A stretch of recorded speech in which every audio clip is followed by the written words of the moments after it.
tak pernah percaya kata-katamu, karena ku hanya melihat semua dari parasmu. Terakhir kau bilang padaku, kau takkan pernah selingkuh, tetapi ternyata dirimu bermain di belakangku. Saat ku melihatmu, kau sedang mesraan dengan seorang yang ku kenal. Oh, kamu ketahuan pacaran lagi dengan dirinya, teman baikku. Oh, kamu ketahuan pacaran lagi dengan dirinya, teman baikku. Oh, tapi tak mengapa, aku tak heran, karena dirimu cinta sesaatku.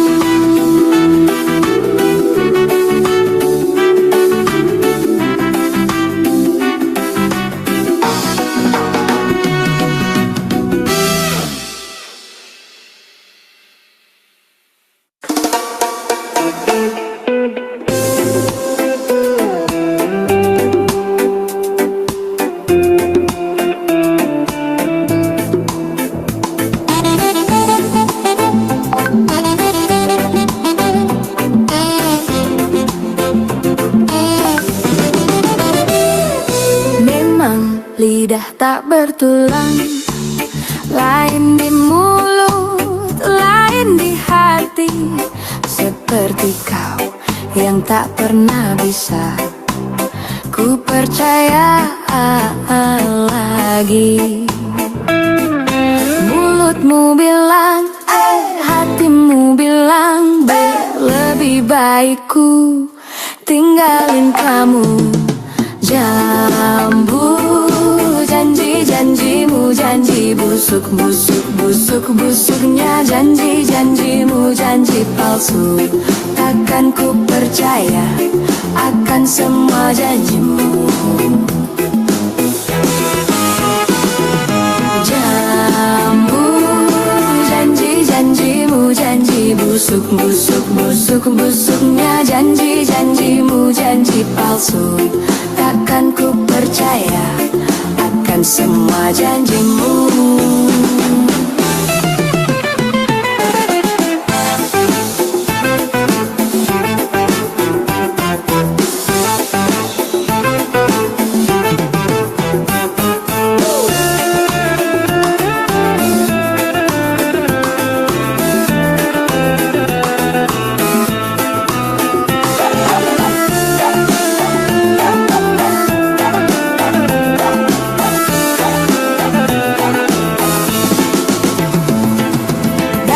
Kau jambu, janjimu busuk, mulutmu bilang, hatimu bilang.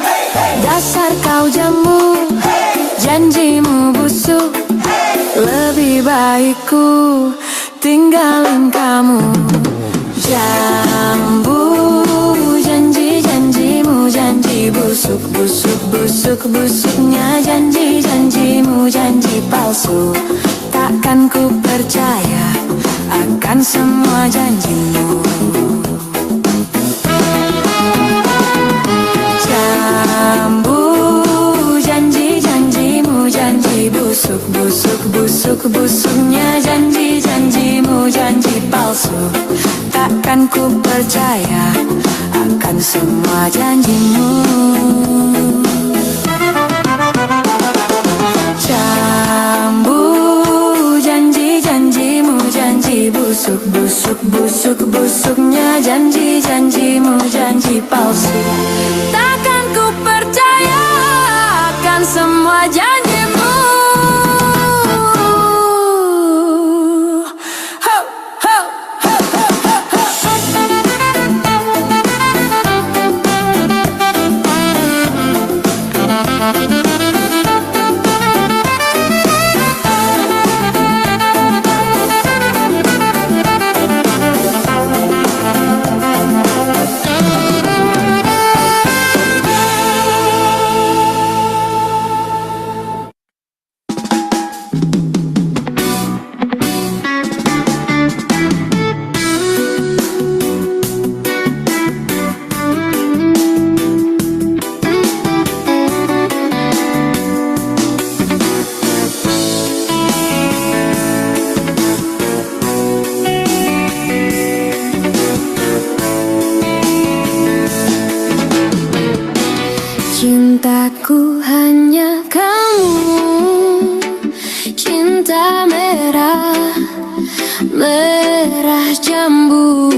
Lihat pohon pisang, bila berbuah hanya sekali, itulah cintaku yang takkan mungkin terbagi-bagi. Cukup kamu saja, kamu saja yang di hati. Aku tetap setia, tetap setia sampai mati. Cintaku hanya kamu, cinta merah, merah jambu. Rinduku hanya kamu, rindu hangat, hangat kuku.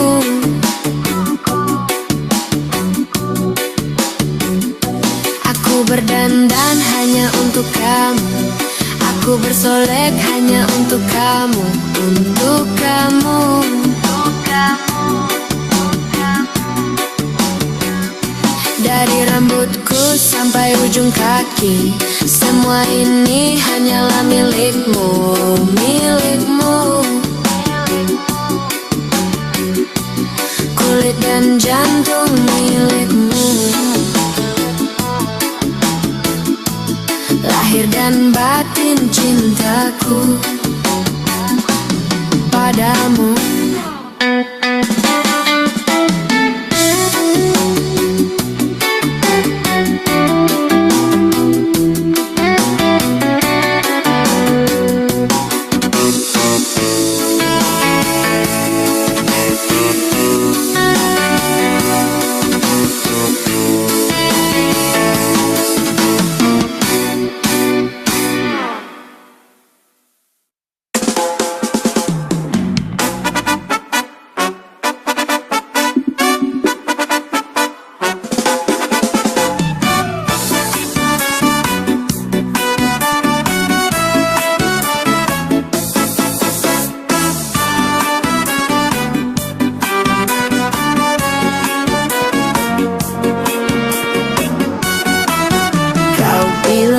Padaku, kau ingin bertemu. Ku bilang padamu, oh ya nanti dulu. Aku lagi sibuk sayang, aku lagi kerja sayang, untuk membeli beras dan sebongkah berlian. Sayang, aku bukanlah Bang Toib yang tak pulang-pulang, yang tak pasti kapan dia datang. Sabar sayang, sabarlah sebentar, aku pasti pulang. Karena aku bukan Bang Toib.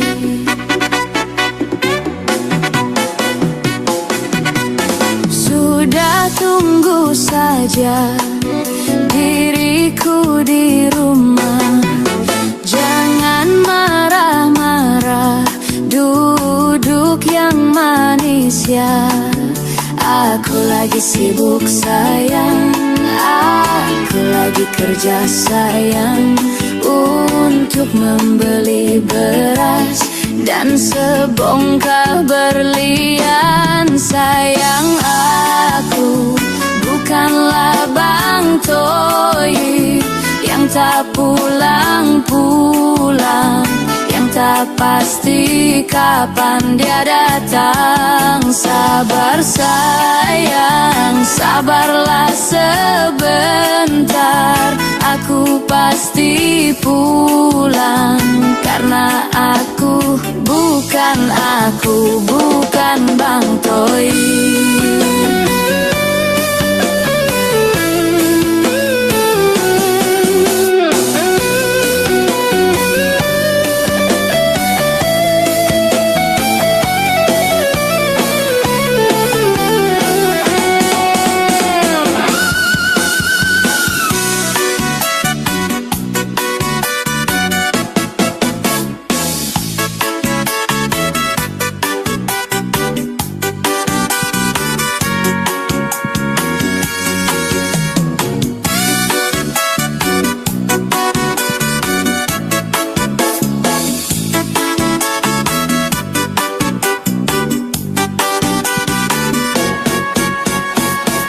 sayang, aku bukanlah Bang Toib yang tak pulang-pulang, yang tak pasti kapan dia datang. Sabar sayang, sabarlah sebentar, aku pasti pulang. Karena aku bukan Bang Toib. Na na na na na na.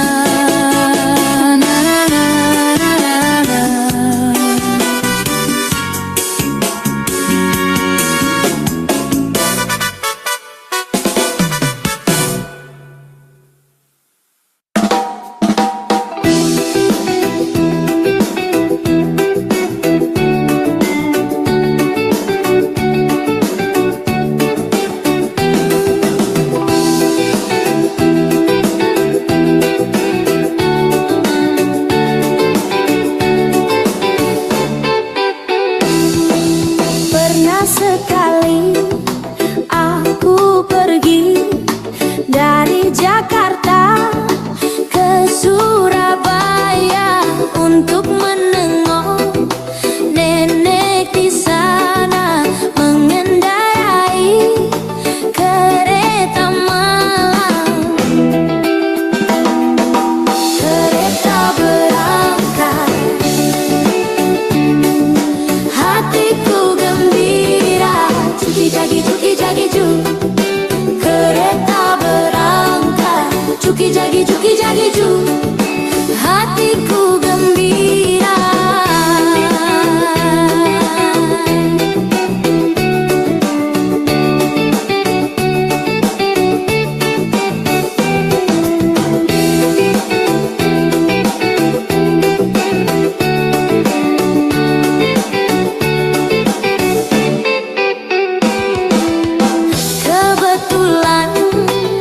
Cuki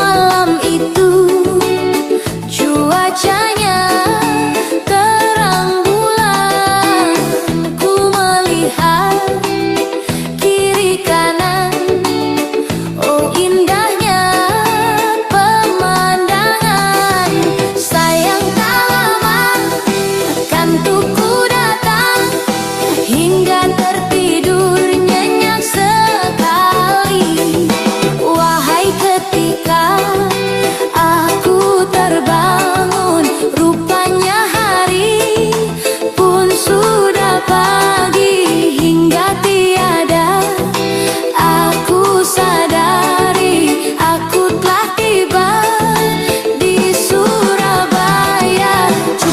Cuki jagi ju, kereta berangkat. Cuki jagi ju, hatiku gembira.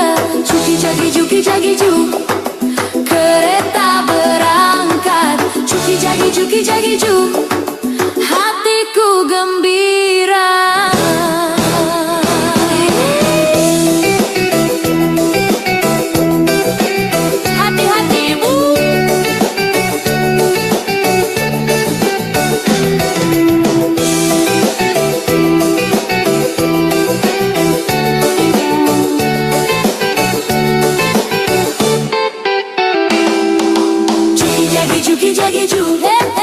kereta berangkat. Cuki jagi ju, hatiku gembira. Cuki jagi ju, kereta berangkat. Cuki jagi ju, hatiku gembira.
Bismillahirrahmanirrahim. Baik. Assalamualaikum warahmatullahi wabarakatuh. Selamat siang dan salam sejahtera untuk kita semua. Oke, baik. Yang kami hormati Bapak Sampurna Bahri selaku narasumber kita hari ini, serta teman-teman dan seluruh peserta yang sudah hadir dalam Zoom pada hari ini. Puji syukur kehadirat Tuhan Yang Maha Esa karena atas izinnya kita bisa berkumpul di sini dalam keadaan sehat untuk mengikuti seminar pada hari ini. Seminar pada hari ini berjudul Bedah Sengketa Pajak Salah Tanggal Dianggap Faktur Pajak Tidak Lengkap. STP PPN tidak benar. Semoga seminar ini bisa memberikan wawasan baru, inspirasi, dan juga manfaat yang bisa kita terapkan ke depannya. Baik, tanpa berlama-lama, kita sambut Bapak Sampurna Bahri untuk menyampaikan materi seminar.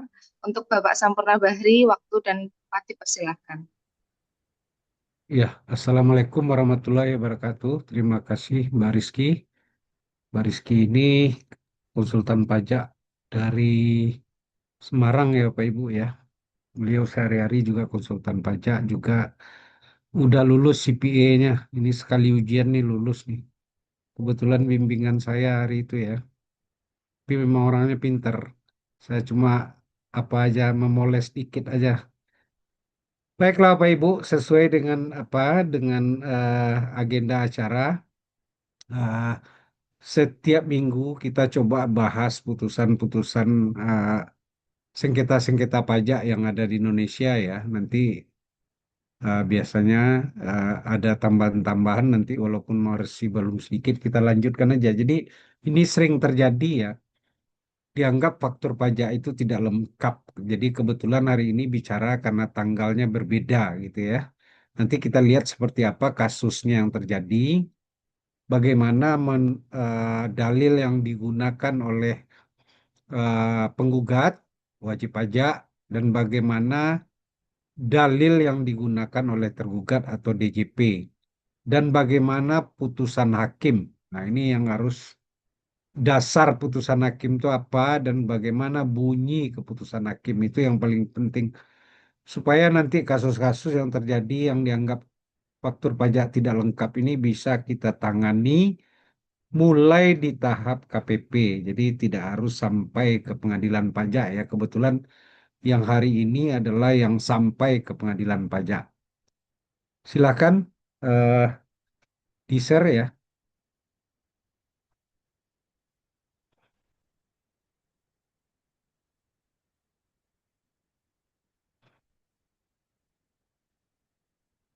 Jadi ini ya, jadi salah tanggal di faktur pajak. Dianggap faktur pajak tidak lengkap.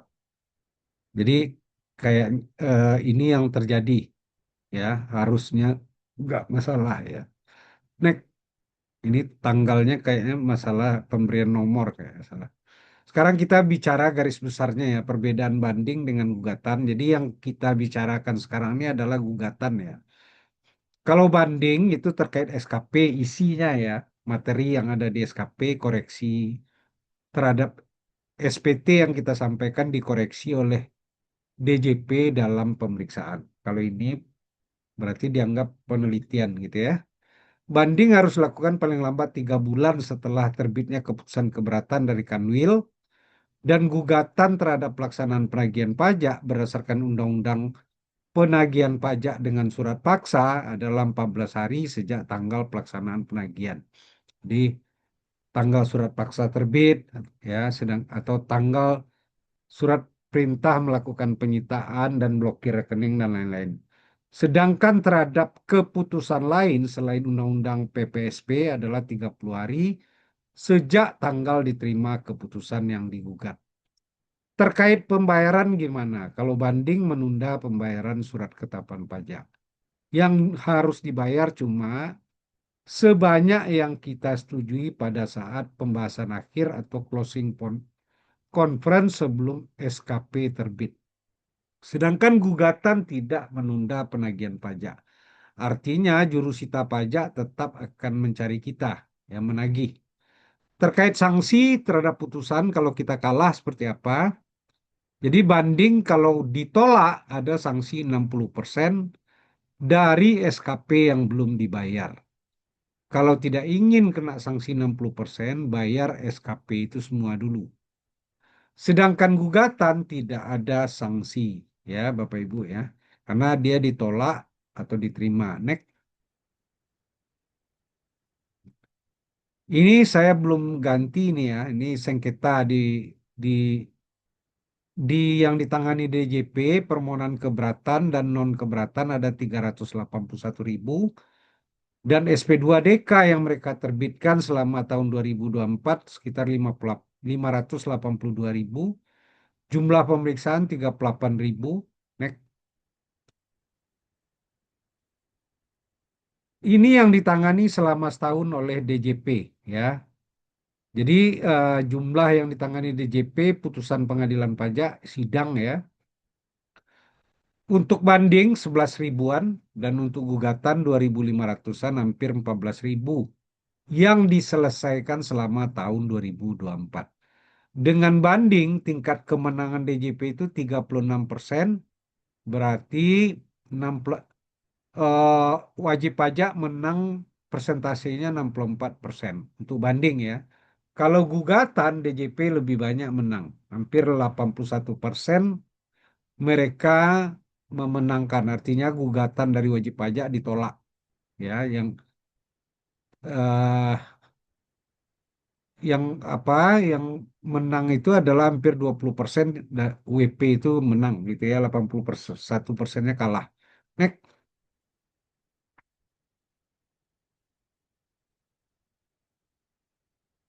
Apa yang sengketa pajak menurut laporan keuangan DJP itu terkait keberatan terhadap PPh dan PPN dan juga keberatan PBB ya. Next. Sedangkan non keberatan itu apa? Ya, terkait pasal 16 terkait pembetulan ternyata ditolak gitu ya pembetulannya atau ini bisa kita ajukan gugatan juga. Juga terkait pengurangan atau penghapusan sanksi ini bukan banding ya. Ini gugatan. Pasal 36 ayat 1A juga yang C pengurangan atau pembatalan SKP kalau di atas sanksi ini SKP yang tidak benar. Pasal 36 ayat 1B dan D yaitu STP yang tidak benar. Pasal 36 ayat 1C surat tagihan pajak. Yang E hasil pemeriksaan pajak yang tidak didahului dengan surat pemberitahuan hasil pemeriksaan atau SPHP. Dan atau pembahasan akhir kita tidak diundang wajib pajak oleh DJP. Yang F, pengurangan pokok pajak bumi dan bangunan. Ya, kita minta pengurangan, ternyata ditolak, itu digugat. Pengurangan denda administrasi, denda PBB, kita ajuin ternyata ditolak. Baru kita gugat. Next.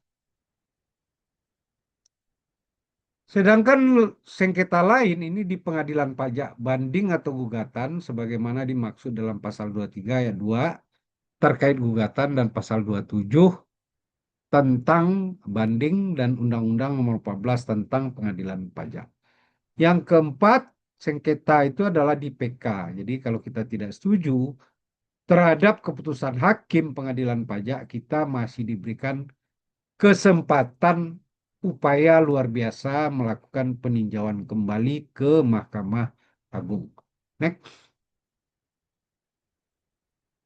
Upaya hukum atas keberatan, non keberatan ini terhadap SKPKB, SKP KBT, jadi yang 6 ini bisa kita lakukan, SKPLB, SKP nihil, STP, dan SPPT PBB. Next. Ini jumlah sengketa ada 144 ribuan kasus selama setahun, ya, nilainya 148 triliun dan 1 jutaan US dollar. Ya, ini rinciannya nanti dibagi aja, nggak usah dibacakan. Next.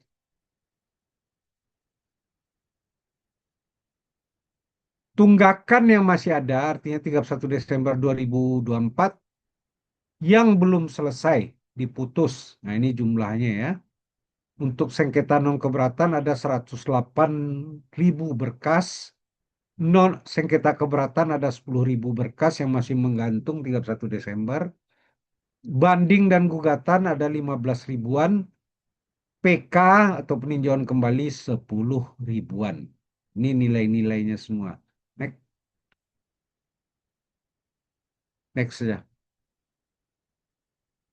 Tempat sidang pengadilan pajak ada 3, Jakarta, Jogja, dan Surabaya, tapi kantor pengadilan pajak hanya 1 di Jakarta ya, di Jalan Muruk Harmoni. Next.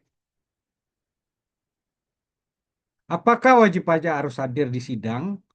Sebaiknya hadir, tapi kalau nggak ada bisa dikuasakan kepada kuasa hukum yang terdaftar di pengadilan pajak. Next.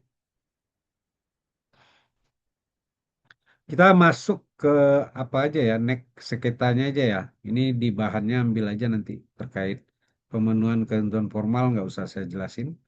Next, ini aturan-aturannya. Nah, sekarang apa yang menjadi dasar oleh penggugat atau wajib pajak?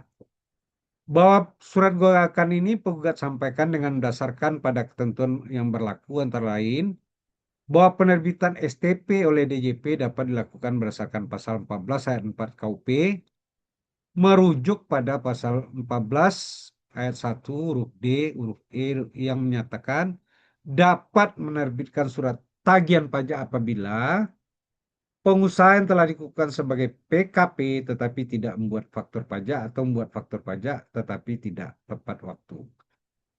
Pengusaha yang telah dikukuhkan sebagai PKP yang tidak mengisi faktur pajak secara lengkap, ya, next, yang tidak menyertakan identitas pembeli ya, atau pengusaha kena pajak melaporkan faktur pajak tidak sesuai dengan masa penerbitan faktur pajak. Bahwa penerapan pasal 14 ayat 1 di atas merujuk pada ketentuan pasal 13 Undang-Undang PPN mengenai faktur pajak lengkap. Ya, jadi yang dimaksud faktur pajak lengkap itu adalah dalam faktur pajak harus cantumkan keterangan tentang penyerahan barang kena pajak yang paling sedikit memuat nama, alamat, NPWP yang menyerahkan BKP atau jasa kena pajak, dan nama alamat wajib pajak pembeli. Next. Jenis barang, jumlah harga jual, PPN yang dipungut, pajak penjualan atas barang mewah yang dipungut, kode nomor seri dan tanggal pembuatan faktur pajak. Jadi yang F ini yang bermasalah ya. Nama dan tanda tangan yang berhak menandatangani faktur pajak. Dan perihal saat pembuatan faktur pajak itu kapan? Harus dibuat pada saat penyerahan barang kena pajak atau jasa kena pajak. B. Saat penerimaan pembayaran dalam hal penerimaan pembayaran terjadi sebelum penyerahan barang. C. Saat penerimaan pembayaran termin dalam hal penyerahan sebagian tahap pekerjaan. Atau D. Saat lain yang diatur dengan atau berdasarkan PMK. Bahwa terkait dengan tata cara pengisian dan pembuatan faktur pajak diatur lebih lanjut dalam Per 24 yang menyebutkan sebagai berikut.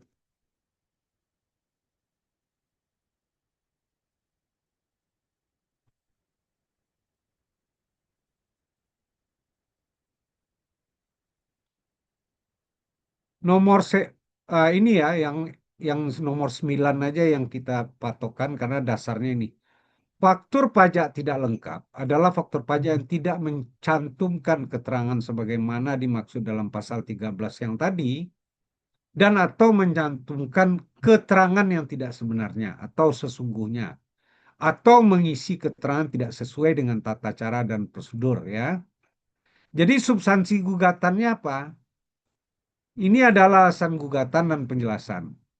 Penggugat sebetulnya telah membuat faktur pajak dengan lengkap. Bahwa penggugat telah menerbitkan faktur pajak yang diisi dengan lengkap sesuai informasi yang diperlukan. Penggugat telah secara benar dan lengkap mengisi seluruh keterangan dan informasi yang dibutuhkan dalam faktur pajak. Dengan demikian, tidak seharusnya dikenakan denda pasal 14 yang dikarenakan penggugat dianggap tidak mengisi faktur pajak secara lengkap. Next.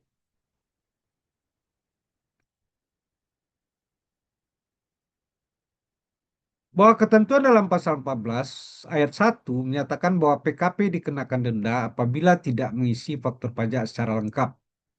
Bahwa dalam hal ini penggugat telah menerbitkan faktur pajak yang telah diisi secara lengkap dan memenuhi unsur-unsur yang di atas tadi, nama gitu ya, nama penjual, pembeli, nomor. Oleh karena itu tidak sepatutnya penggugat dikenakan sanksi pasal 14 ayat 4 Undang-Undang KUP. Bahwa adapun terkait dengan ketentuan pasal 13 mengenai pencantuman kode dan nomor seri faktur pajak, maka dapat penggugat jelaskan bahwa nomor seri faktur pajak yang penggugat gunakan adalah nomor seri yang benar yang telah dibelikan oleh KPP, sehingga nomor seri faktur pajak yang sah untuk digunakan wajib pajak. Permintaan pemberian dan pemakaian nomor seri tersebut juga telah melalui prosedur yang telah mengikuti ketentuan dalam peraturan perpajakan. Sesuai dengan poin 2 dalam surat pemberian nomor seri yang diberikan oleh KPP, disebutkan nomor seri faktur pajak tersebut dapat digunakan dalam tahun 2014. Oke, next.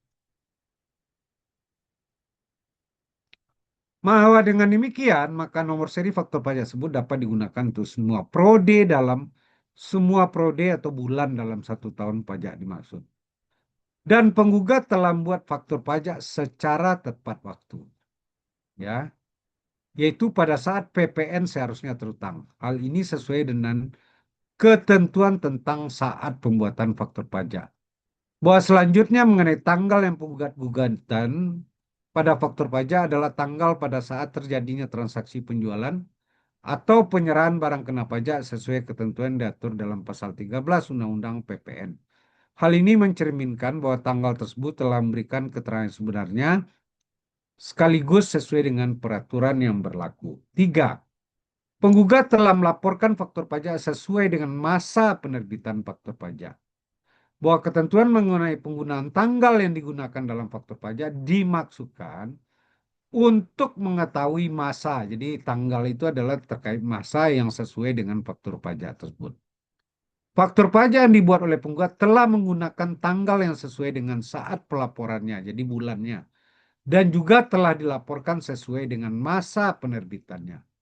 Faktur pajak yang terbitkan oleh penggugat bukan merupakan faktur pajak yang menyalahi ketentuan dikarenakan penggugat telah menerbitkan dan melaporkan secara benar faktur pajak yang dibuat pada masa pelaporan atau bulan yang sesuai dengan tanggal penerbitan faktur pajak. Next. Dan tidak ada kerugian negara, bahwa pada dasarnya tidak ada kerugian negara karena penggugat telah memungut, menyetor, dan melaporkan PPN terkait faktur pajak tersebut kepada KPP sesuai dengan ketentuan yang berlaku. 5. Keputusan gugatan dengan kasus yang sama, putusan pengadilan pajak yang lain, perlu penggugat sampaikan juga bahwa telah terdapat putusan pengadilan pajak atas kasus yang sama. Nomor put ini tanggal di mana pengadilan pajak mengabulkan permohonan penggugat dan membatalkan penerbitan STP yang tidak benar dimaksud. Jadi Bapak Ibu ya, kalau ada kasus seperti ini, sebaiknya memang dicari putusan yang pernah terbit. Jadi putusan-putusan itu ada di website pengadilan pajak. Dicari kasus yang sama sebagai bukti yang juga ditampilkan untuk dalam proses gugatan. Next. Kesimpulan. Surat gugatan telah memenuhi seluruh ketentuan formal bahwa surat tagihan yang telah diterbitkan KPP Madya Bandung nomor ini adalah tidak sesuai dengan ketentuan perpajakan berlaku dan seharusnya STP tersebut dibatalkan. Ya, next. Jadi dalam membuat surat gugatan harus ada kesimpulan baru tuntutan atau petitum. Bahwa selanjutnya penggugat mengusulkan kepada majelis menyatakan bahwa gugatan diajukan penggugat dapat diterima karena telah memenuhi seluruh ketentuan formal. Jadi petitum ini harus ada di surat gugatan. Ya, artinya permintaan kita apa? Itu yang nanti menjadi putusan hakim. Diterima atau tidak permintaan kita. Kalau permintaan kita nggak ada, petitumnya apa yang mau diputuskan? Mengabulkan seluruhnya permohonan gugatan yang diajukan penggugat Tiga, membatalkan penerbitan STP yang tidak benar. Next. Apa dalil yang digunakan oleh DJP atau tergugat? Bahwa STP ini bukan dari pemeriksaan, tapi merupakan hasil penelitian dilakukan oleh KPP Madya Bandung karena wajib pajak menerbitkan faktur pajak mendahului tanggal surat pemberian nomor seri faktur pajak, ya. Jadi faktur pajaknya mendahului tanggal surat penerbitan nomor seri faktur pajak atau NSFP, FP, atau menerbitkan faktur pajak tidak sesuai jatah nomor seri faktur pajak yang diberikan pada masa tersebut. Ya, jadi tak bulannya sama, hanya tanggalnya berbeda. Karena didahului bahwa surat keputusan DJP ini diterbitkan sudah sesuai dengan data dan ketentuan. Bahwa terdapat ketidaksesuaian antara posita, ya, posita itu artinya latar belakang gugatan dan tuntutan penggugat. Bahwa dalam surat gugatannya penggugat mengajukan dasar hukum pengajuan gugatan berdasarkan pasal 23, di mana yang menjadi objek gugatan adalah keputusan DJP CAP ini tanggal 31 Januari 2020, masa pajak April 2014. Menurut tergugat atau DJP, posita yang digunakan penggugat telah benar sesuai yaitu menggunakan pasal 23 objek adalah keputusan DJP tentang pembatalan ketetapan pajak atas STP berdasarkan pasal 36 ayat 1 huruf C karena permohonan wajib pajak. Next. Namun dalam tuntutannya,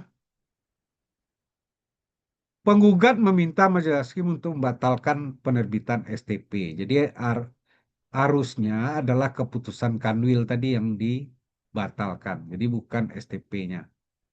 Menurut tergugat seharusnya petitum yang diminta oleh adalah atas objek gugatan yaitu pembatalan keputusan DJP tentang pembatalan ketetapan pajak atas STP berdasarkan pasal 36. Karena permohonan itu harusnya yang diminta batalkan itu di petitumnya adalah ini, CAP ini. Jadi bukan STP. Oleh karena itu menurut tergugat terdapat ketidaksesuaian antara posita dan petitum penggugat. Bahwa menurut tergugat, ruang lingkup pasal 23 yang dapat diajukan gugatan adalah gugatan terhadap keputusan berkaitan dengan pelaksanaan keputusan perpajakan selain yang ditetapkan dalam pasal 25 dan pasal 26. Kalau pasal 25 26 ini adalah keberatan, ya. Sehingga petitum penggugat agar majelis hakim membatalkan STP yang tidak benar yang diajukan penggugat tidak termasuk dalam ruang lingkup pasal 23. Bahwa STP di atas aku yang dimintakan pembatalan dalam petitum penggugat merupakan STP yang seharusnya diterbitkan oleh penggugat sehingga tidak dapat dibatalkan. Bahwa pasal 17 ayat 3 PMK tentang tata cara pengurangan atau penghapusan sanksi dan pengurangan pembatalan SKP atau STP menegaskan STP yang tidak benar yang dapat dibatalkan berdasarkan permohonan wajib pajak sebagaimana dimaksud pada ayat 1 meliputi surat tagihan pajak yang seharusnya tidak diterbitkan. Next.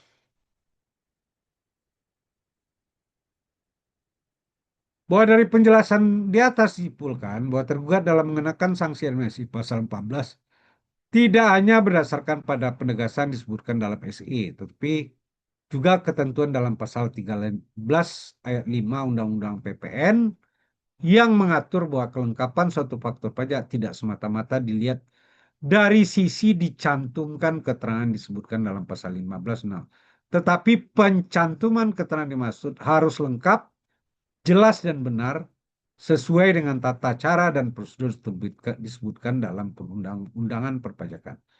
Dua, bahwa Menteri Keuangan diberikan wewenang untuk mengatur lebih lanjut mengenai tata cara pembuatan faktur pajak dan tata cara pembetulan atau penggantian faktur pajak yang diatur atau berdasarkan PMK. Dan kewenangan dimiliki Menteri Keuangan menerbitkan PMK tentang tata cara pembuatan atau tata cara pembetulan atau penggantian faktur pajak. Next.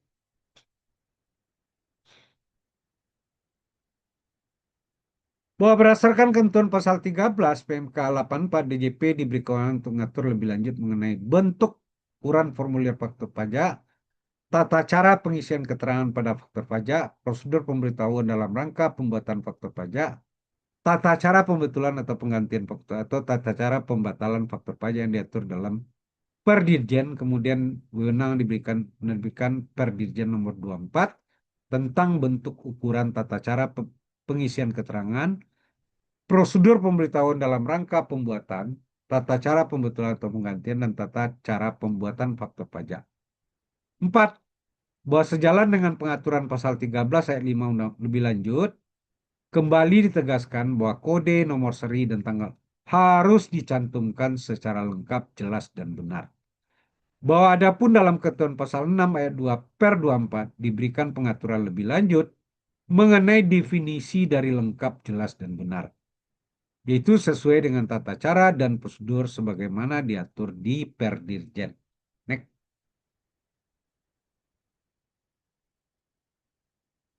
Bahwa dalam ketentuan ini sebutkan bahwa nomor seri faktur pajak diberikan oleh DJP kepada PKP dengan mekanisme tertentu. Bahwa artinya setiap pengusaha kena pajak tidak bisa begitu saja menetapkan nomor seri faktur pajak, melainkan ada tata cara dan prosedur nomor seri faktur pajak dan pemberian nomor seri faktur yang diatur dalam Per 24. 5. Bahwa STP di atas diterbitkan untuk mengenakan sanksi administrasi pasal 14 ayat 4 Undang KUP karena penggugat membuat faktur pajak mendahului tanggal pemberian nomor seri. Atau dengan kata lain, bahwa tanggal faktur pajak diterbitkan oleh penggugat lebih dahulu daripada tanggal surat pemberitahuan nomor seri faktur pajak dan di luar jatah nomor seri faktur pajak atau NSFP. Sehingga faktur pajak tersebut merupakan faktur pajak yang mencantumkan keterangan yang tidak sebenarnya atau tidak sesungguhnya, sehingga ini dianggap faktur pajak tidak lengkap. Makanya terbit STP PPN. Bahwa terkait dengan tata cara pengisian keterangan pada faktur pajak, prosedur pemberitahuan dalam rangka pembuatan faktur pajak, termasuk di dalamnya mengenai tata cara dan prosedur nomor seri faktur pajak, dan pemberian nomor faktur seri faktur pajak secara bertahap, didelegasikan pengaturannya oleh Undang-Undang PPN ke dalam PMK 84 dan kemudian Per 24. Next. Bahwa ketentuan PMK 84 sebagai penjelasan wewenang pasal 13 mengatur bentuk ukuran tata cara pengisian prosedur pemberitahuan dan lain-lain ya, dan tata cara prosedur nomor seri faktur pajak dan pemberian nomor seri faktur pajak. Bahwa peraturan DJP per 24 tentang bentuk ukuran tata cara pengisian keterangan, prosedur dan tata cara pembetulan dan lain-lain telah beberapa kali diubah ya dengan nomor-nomor ini ya. Next. Dengan demikian, kedudukan PMK 84 dan sebagai pendelegasian wewenang Undang-Undang PPN sangat penting. Hal ini merujuk fakta bahwa pengaturan norma dalam undang sifatnya terbatas dan diperlukan pengaturan lebih lanjut dalam bentuk aturan di bawah undang-undang untuk mengakomodasi hal yang sifatnya teknis.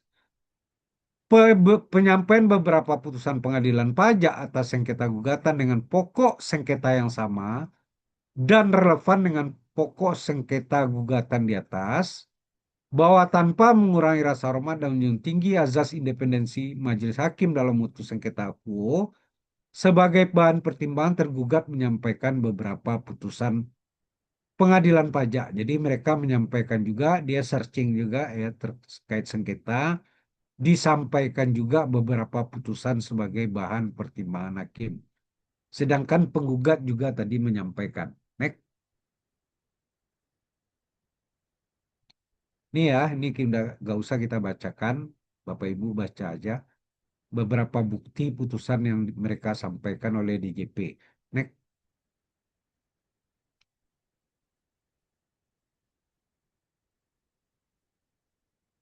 next aja,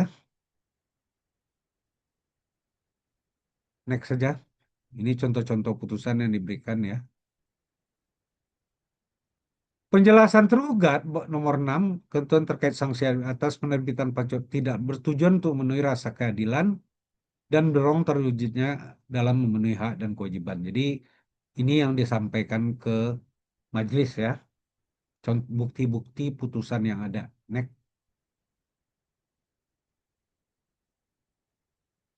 Dan faktanya penggugat atau wajib pajak tidak dapat tidak memperhatikan ketentuan pasal-pasal dan PMK. Bahwa konsekuensi hukum yang diatur dalam pasal ini merupakan aturan perpajakan berlaku bagi seluruh wajib pajak. 9. Bahwa konsekuensi hukum yang diatur dalam ketentuan PMK 84 sebagai pendelegasian wewenang ya, yang berlaku bagi seluruh wajib pajak. Next.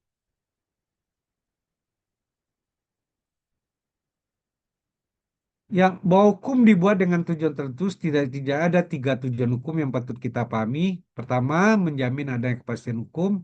Hukum mengadil, ya biasalah kata-kata ya. Next saja.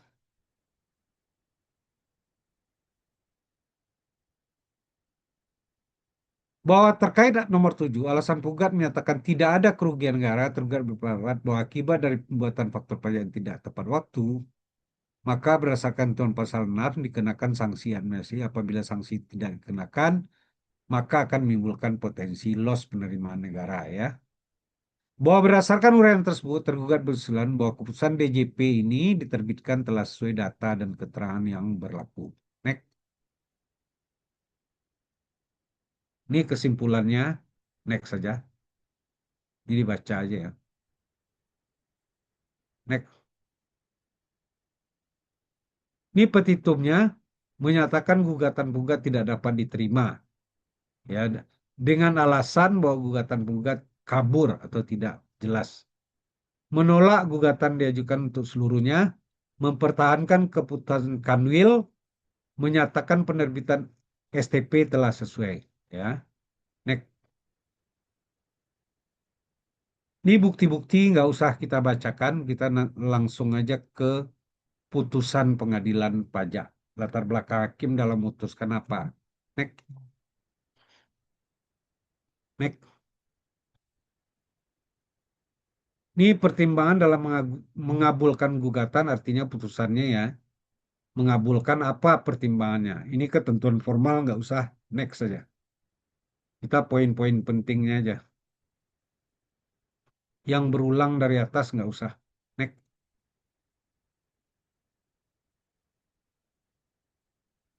Next saja.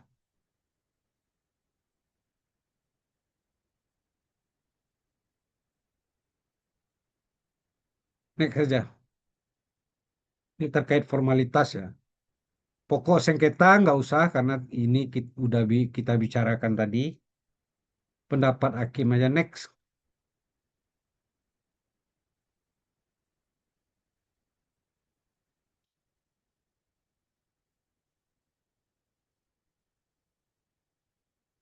Next.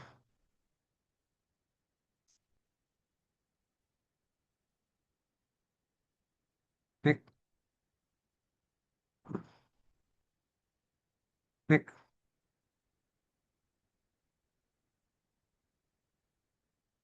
Next.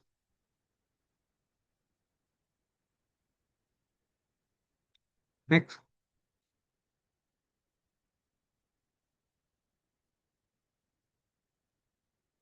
Next.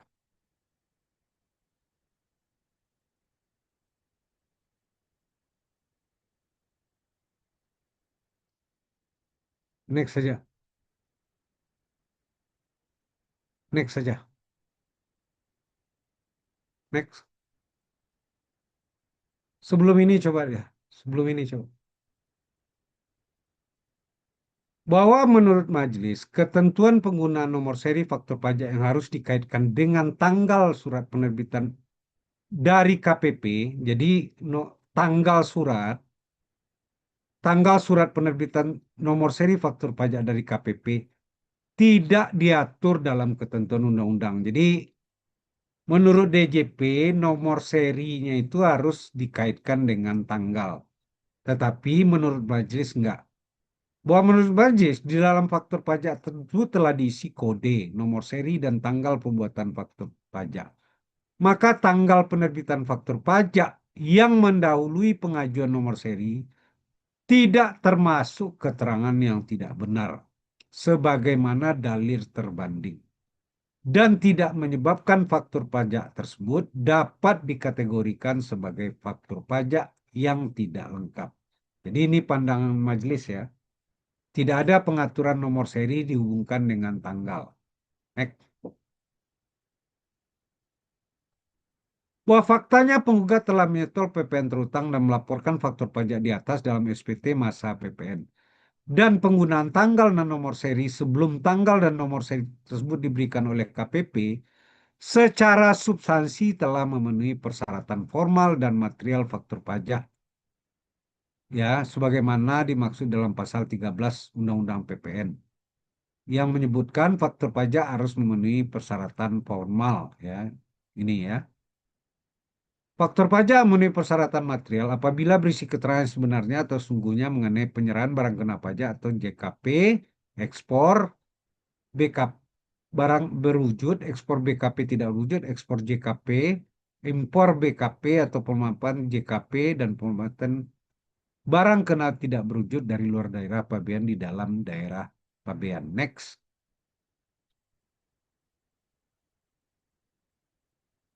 Jadi ini penjelasannya aja ya seperti yang tadi ya. Next saja. Kita lihat putusannya seperti apa. Next saja. Ini udah pengulangan ini ya. Next. Next saja. Bahwa menurut majelis, ketentuan terkait faktur pajak lengkap, jelas, dan benar tidak diatur secara spesifik di dalam ketentuan undang-undang di atas. Ya, yang dimaksud lengkap, jelas, dan benar itu tidak diatur.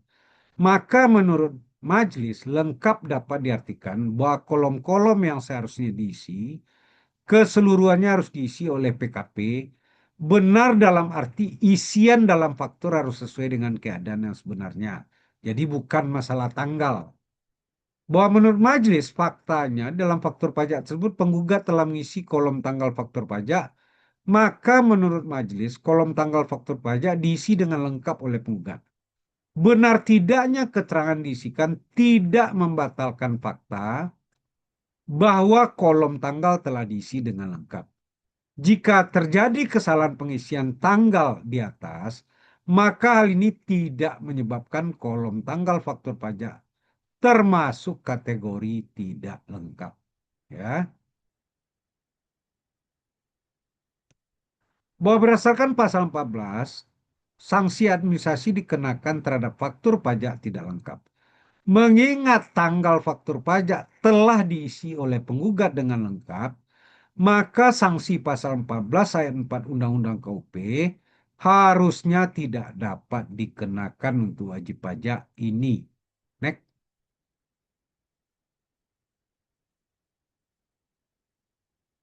Bahwa menurut majelis, penentuan definisi faktur pajak tidak lengkap tidak termasuk dalam ruang lingkup tata cara pembuatan faktur pajak, pembetulan atau penggantian faktur pajak, sehingga penetapan definisi faktur pajak tidak lengkap dalam peraturan di atas melebihi wewenang diberikan oleh undang-undang. Oleh karenanya, majelis tidak menggunakan definisi faktur pajak tidak lengkap dalam Perdirjen nomor 24. Bahwa ketentuan terkait faktur pajak dengan tanggal mendahului atau sebelum tanggal surat pemberian nomor seri faktur pajak yang menyebabkan tidak dipenuhi persyaratan dimaksud dalam pasal 13 Undang-Undang PPN, PMK 84 dan Perdijen per 42 terdapat dalam surat edaran DJP SE 26 tanggal 2 April tentang penegasan penggunaan nomor seri faktur pajak dan tata cara pembuatan faktur pajak itu pada huruf E. Next. Ini dibaca aja Bapak Ibu ya. Next saja. Next saja.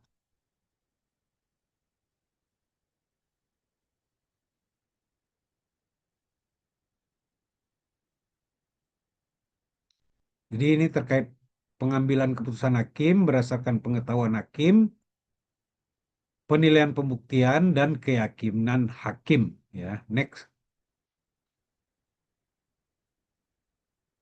Menimbang bahwa berdasarkan hasil pemeriksaan majelis atas bukti-bukti keterangan yang diberikan para pihak terungkap dalam persidangan, serta perundang-undang majelis berkesimpulan untuk mengabulkan seluruhnya permohonan gugatan dari penggugat. Next.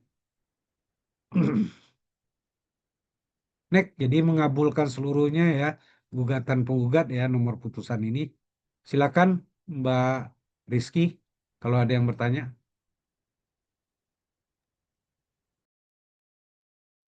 Baik, Pak. Terima kasih. Terima kasih atas materinya, Pak, sama sharing-sharingnya nih. Tadi udah di-sharing tentang putusan juga ya, Pak.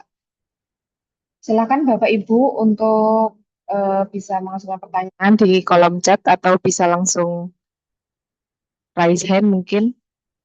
Jadi dari cerita ini kita lihat DJP itu menggunakan per gitu ya. Ternyata pernya itu nggak sejalan dengan apa?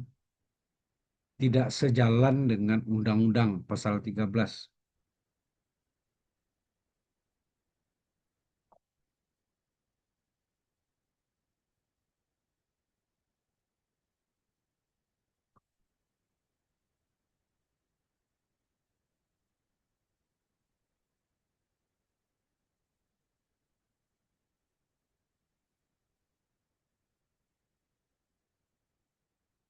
Silakan Bapak Ibu kalau ada yang bertanya.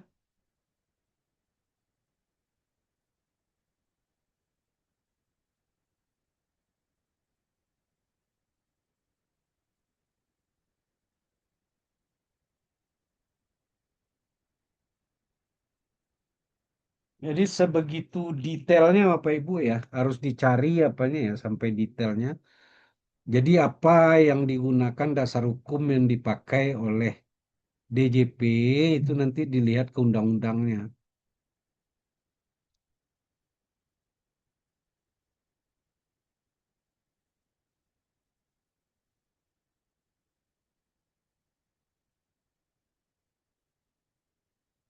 Ada yang mau ditanyain Bapak Ibu atau memberikan pendapat atau bagi pengalaman ya silakan saja.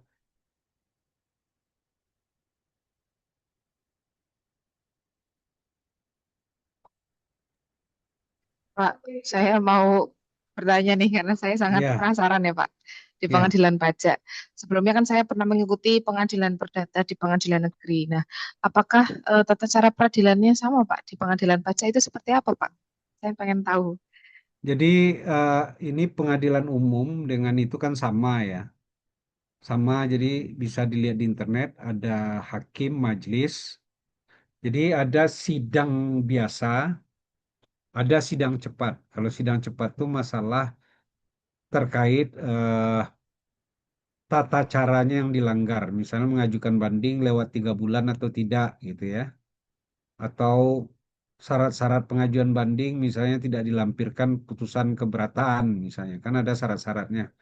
Dan dalam banding itu tidak disampaikan hitungan kita atau petitum kita yang mau kita tuju nggak tahu gitu ya. Nah itu bisa persidangan cepat. Jadi kalau banding itu kita akan mulai sidang 6 bulan setelah banding kita sampaikan. Jadi tapi kalau persidangan cepat tuh kalau ada dari pihak pengadilan panitera melihat bahwa ini ada pelanggaran terkait jangka waktu misalnya. Nggak perlu sampai nunggu 6 bulan. Baru kita masukin apa aja nggak sampai sebulan diundang untuk sidang pengadilan cepat. Untuk menilai formalitas dari surat kita itu memenuhi syarat atau tidak. Gitu ya. Kalau sidangnya sidang biasa itu kalau banding itu 6 bulan setelah surat banding kita masuk ya. Karena ada proses surat banding kita masuk dalam 14 hari surat banding kita itu oleh pengadilan pajak kopinya dikirim ke DJP. Nanti DJP akan balas dalam jangka waktu 3 bulan. Namanya surat uraian banding. Surat uraian banding itu kita bantah. Nah, kita jawab itu dalam jangka waktu 1 bulan, baru ditentukan majelis hakim yang akan menyidangkan. Nah, dan sidang pengadilan pajak tuh yang banding tuh biasanya 5 sampai 10 kali ya, 1 tahun lah jangka waktunya. Mulai dari masuk surat banding. Kalau gugatan tuh lebih simpel ya, karena dia bukan hitung-hitungan kan, interpretasi. Biasanya itu setelah majuin gugatan tuh 3 bulan kita udah dipanggil sidang dan prosesnya cuma 6 bulan ya. Nah itu yang apa yang lebih karena gugatan tuh pada dasarnya kan cuma dua, disetujui gugatannya atau ditolak gitu ya, dikabulkan atau tidak. Kayak tadi itu kan dikabulkan kan, nah itu gugatan. Jadi itu prosesnya. Tapi memang kita harus mencari sebanyak-banyaknya bukti termasuk aturan yang membantu kita. Jadi kan koreksi-koreksi dasar-dasar dia menerbitkan STP itu kan ada waktu dia menerbitkan STP pasal apa terkait apa gitu ya. Nah itu kita cari benar nggak mereka menerbitkan STP berdasarkan pasal itu. Apa yang bunyi di aturannya itu sama nggak dengan yang dasar dia menerbitkan STP. Bukan bunyi pernya saja sampai ke undang-undangnya kita harus lihat. Jadi kan per itu kan ada mengingat pasal peraturan pemerintah tentang ini ya, PMK tentang ini kan sebelum terbit per itu kan peraturan dirjen itu kan ada menimbang, mengingat. Kita lihat itu tuh yang di atas itu, telusuri sampai ke atas. Nah itu ribet apanya, lebih detailnya proses pengadilan. Intinya kita bagaimana mementahkan putusan mereka. Gitu ya. Oh iya, baik Pak. Itu hakim dan paniteranya apakah dari unsur Kemenq Pak atau dari unsur lain? Enggak, di apanya itu, eh, hakimnya itu kan ada dari macam-macam unsur lah ya, hakim itu ya, tapi memang banyak dari pensiunan. Tapi kalau saya melihat sekarang ini karena prosesnya transparan, sidangnya kita tahu kan kita berdebat tuh, artinya itu beda dengan yang dulu ya. Kalau dulu kan masih ada berpikir dia berpihak ke instansinya, kayaknya sekarang enggak. Itu Oke, Mbak. baik Kak Pur. Oke, siap. Terima kasih atas jawabannya setelah biasa Pak. Ini ada dari Mbak Yesi Wardasari. Izin bertanya Pak, seperti apa potensi resiko jika faktur pajak diterbitkan tidak sesuai dengan transaksi sebenarnya? Misalnya, transaksi sebenarnya adalah penyerahan jasa, tetapi pada faktur pajak diterbitkan berupa penjualan barang. Tapi hal ini didukung oleh kontraknya yang menyatakan transaksi pembelian barang, Pak. Ya, ini resikonya ke pidana, Bu. Jadi ini yang disebut dengan transaksi tidak berdasarkan yang sebenarnya, ya. Itu dasar untuk pemeriksaan bukti permulaan dan nanti penyidikan, Bu. Ini bahaya seolah-olah mengelabui dengan membuat bukti palsu, Bu. Ini ini jadi beda dengan sanksi pajak itu kan ada dua ya. Ada sanksi administrasi. Sanksi administrasi ini terbit berupa surat ketetapan pajak dan surat tagihan pajak ya dari pemeriksaan ya. Ada sanksi pidana itu dimulai dengan pemeriksaan bukti permulaan, mencari indikasi pidana. Kalau indikasinya dapat, nanti dinaikin ke penyidikan. Gitu ya, Bu. Jelas, Bu? Bu, siapa tadi nih? Bu Yesi Wardasari. Nah, ini yang banyak naik ke apa, Bu? Ke Bukper, Bu. TBTS namanya itu.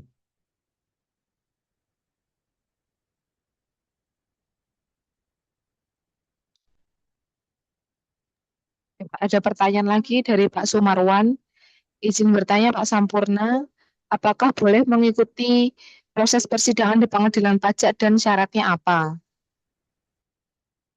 Proses persidangan itu sebetulnya ya boleh aja sih minta izin kalau 1 2 orang ya, tapi kalau rombongan kayak kampus kan harus minta izin ya. Tapi yang paling apa itu ikut dalam para pihak yang di dalam itu, misalnya ada kuasa hukum sedang mendampingi klien gitu ya. Kalau kenal, Pak, saya boleh ikut nggak gitu loh. Nanti tinggal dibilangin ini staf saya gitu loh. Tapi nggak boleh banyak-banyak karena tempat. Dan sekarang sidang itu lebih banyak online, Pak. Pak Suar Marwan ya. Cukup jelas, Pak.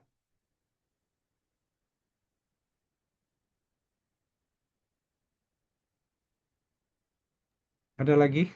Oke, baik. Tadi ada terusan pertanyaan Pak dari Bu Yesi Wardasari. Untuk pidananya itu resiko dari kedua belah pihak di kontraknya ya, Pak?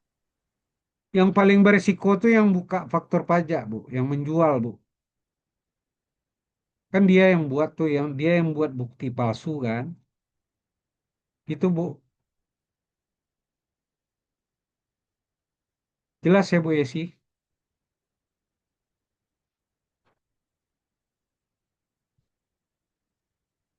Oke, baik, Pak. Nah, Tadi menarik, Pak. Tadi ya, jadi jawaban dari apa nanti resikonya bagi pembeli adalah dia yang tidak diakui pajak masukannya.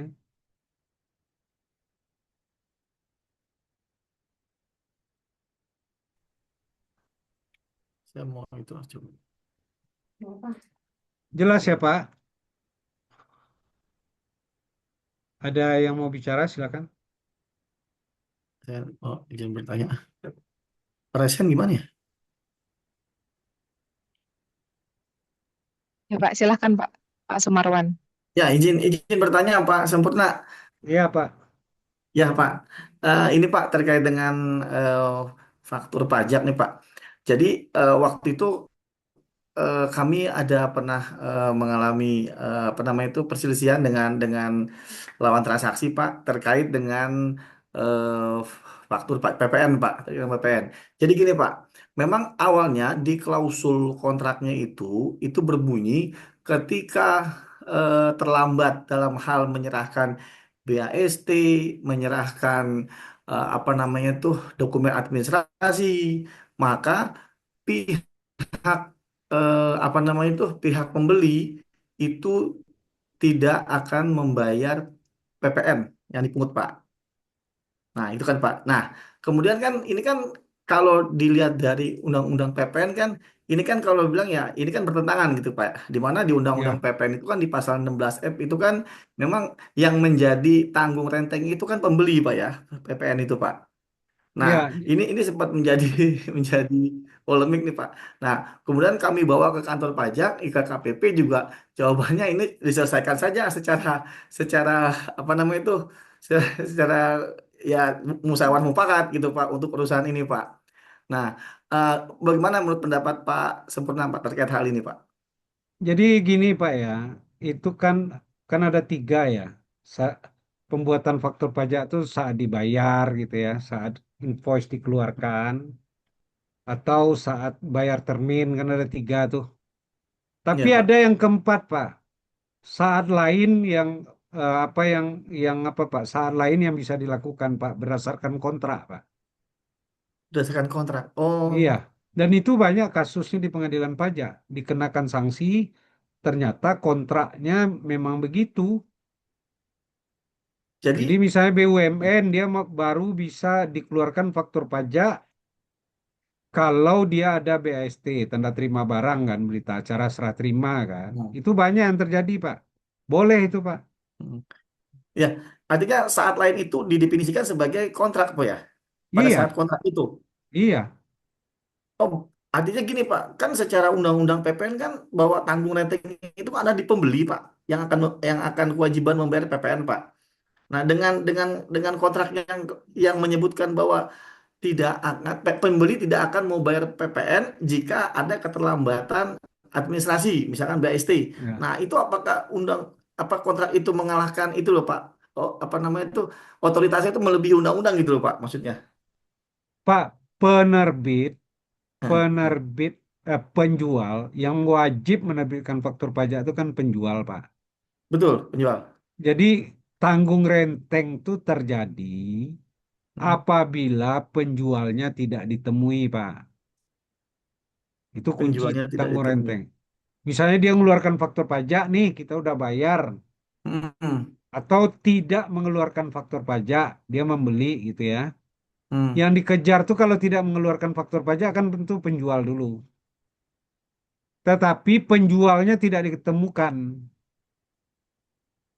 Ini bisa PPN-nya ke pembeli, Pak.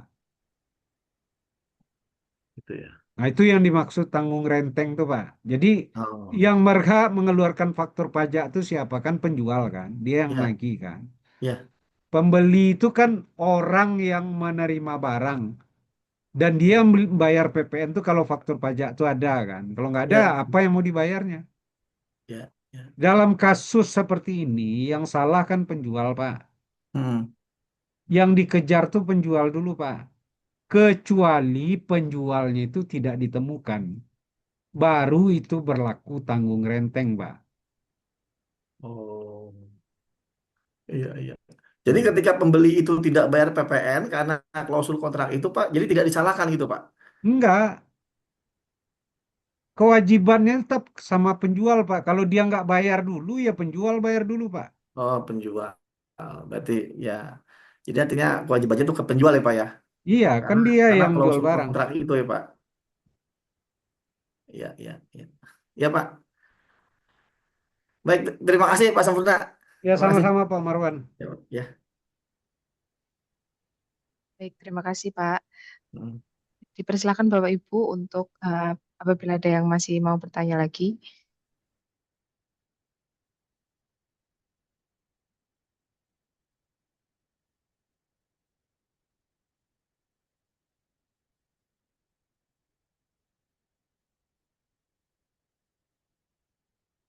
Kalau nggak ada lagi, silakan di closing aja, Mbak. Oke, baik. Baik, Pak Sampurna. Terima kasih Pak Sampurna Bahri sebagai pemateri pada hari ini. Terima kasih atas materi yang sudah disampaikan, Pak. Kita menunggu materi-materi di minggu-minggu selanjutnya nih dari Pak Sampurna. Terima kasih atas kehadiran Bapak Ibu. Semoga ilmu yang Pak Sampurna berikan pada sore hari ini bermanfaat untuk kita semua. Oke, kita tutup. Sampai jumpa di pertemuan yang akan datang. Selamat siang menuju sore, Bapak Ibu. Wassalamualaikum warahmatullahi wabarakatuh. Waalaikumsalam Waalaikumsalam. warahmatullahi wabarakatuh. Terima kasih Pak Sampurna. Ya, Pak Terima Marwan. kasih Pak Rizky ya. Selamat siang Bapak Ibu, silakan dibuka kameranya dahulu karena akan ada sesi foto.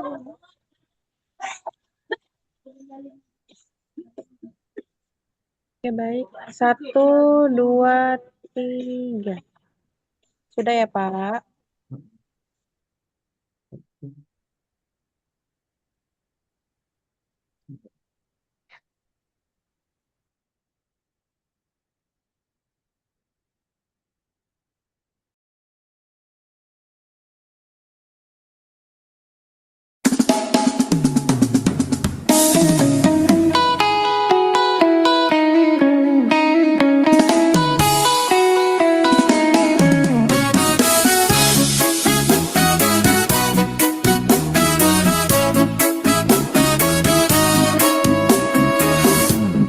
Di sini kasih pernah berbunga, tiada harum, tiada warna. Di sini cinta pernah membara tanpa bara, tanpa apinya. Begini yang ku rasa hidup kita berdua. Di sini langit mendung selalu, tiada cahaya menyinariku. Di sini aku tiada terdaya mengikut kata tanpa bicara, karena engkau tahu aku tidak sepadan denganmu. Hubungan kita suatu persinggahan, bukan pengabdian yang rela mempergikanku. Oh, karena terpaksa demi hidup yang lebih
sepanjang masa.